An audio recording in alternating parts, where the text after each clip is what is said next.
Well, ladies and gentlemen, good day to you all.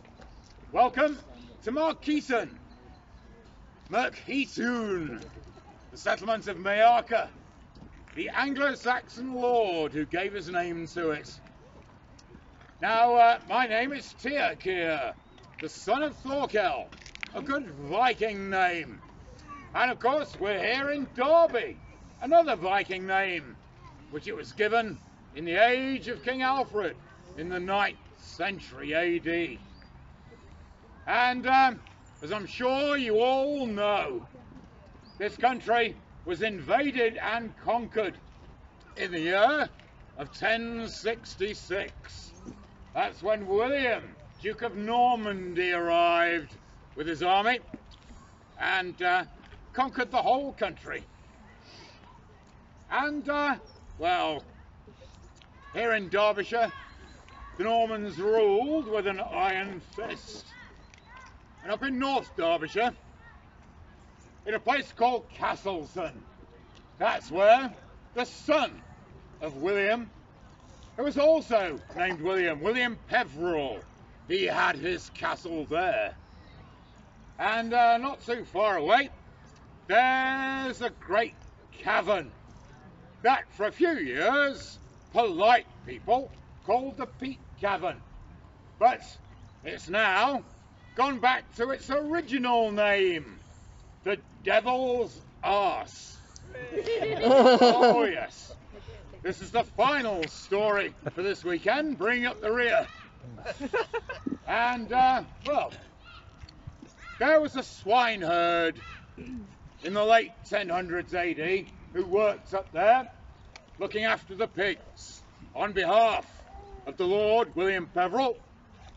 And it was a week before Christmas. Been a long, hard day, and he just started to return home when he realised that the prize sow from the herd had gone missing. He searched the hills and the dales for that pig. He couldn't find her.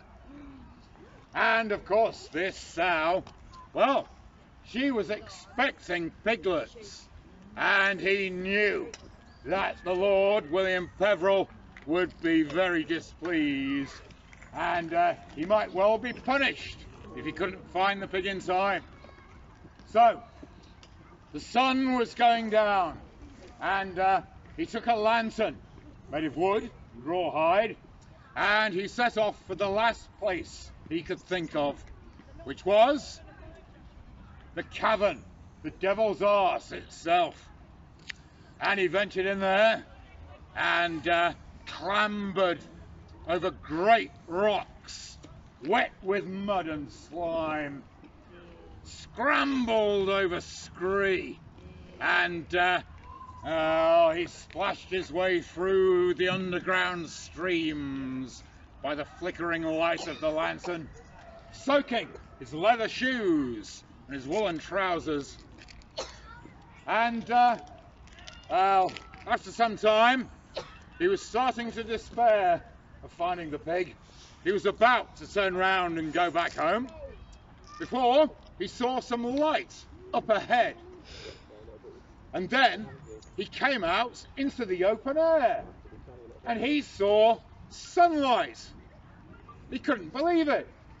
It was a green, fertile land, a blue sky, brilliant sunshine. It looked like a day in late spring or maybe early summer.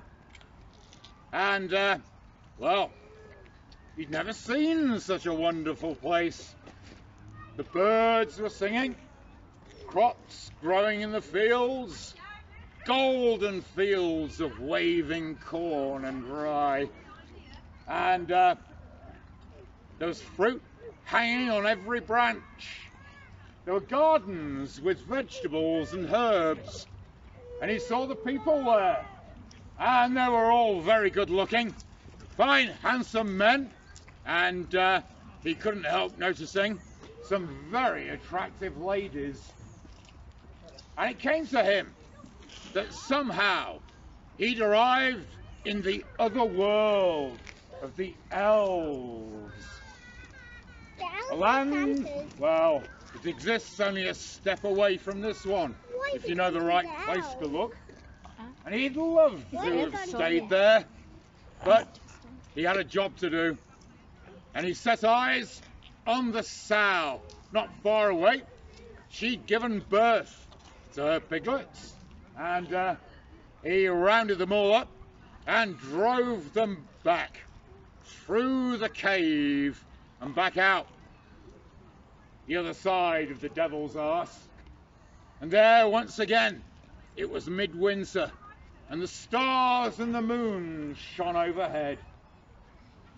But the next day his master, William Peveril, was delighted to see his prize sow with a fine litter of piglets, and rewarded the swineherd very well indeed, with gold and with silver.